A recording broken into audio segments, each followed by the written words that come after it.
છોટાઉદેપુરના જામલા ગામે પ્રસિદ્ધ ભજનીક હેમંત ચૌહાણનો ભજન કાર્યક્રમ યોજાયો।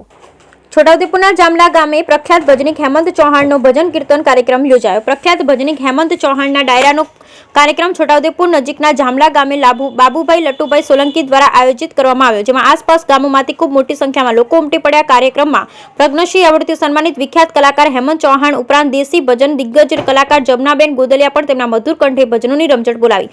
કાર્યક્રમમાં સાંસદ જસુભાઈ રાઠવા, પ્રજ્ઞશ્રી એવોર્ડથી સન્માનિત બાબા પીઠોરા, લખારા પરેશભાઈ રાઠવા, મુકેશભાઈ પટેલ, રસિકભાઈ રાઠવા, કાળુભાઈ નાયટા, વાલસિકભાઈ રાઠવા, ધનસિંહભાઈ મહારાજા, ભુવાનસિંહ રાઠવા, રમેશભાઈ રાઠવા, જામલા સરપંચ સહિતના સામાજિક આગેવાન તેમજ છોટાઉદેપુર સબ જેલના ઇન્ચાર્જ સુપ્રેસિડેન્ટ ડી.કે. પરમાર પણ ઉપસ્થિત રહ્યા। જામલા સરપંચ રમેશભાઈ રાઠવાની ટીમ દ્વારા ભજન, સત્સંગ, સંતવાણી કાર્યક્રમ માટે સુંદર વ્યવસ્થા કરવામાં આવી। Bureau report Rehan Patel, Chhota Udepur.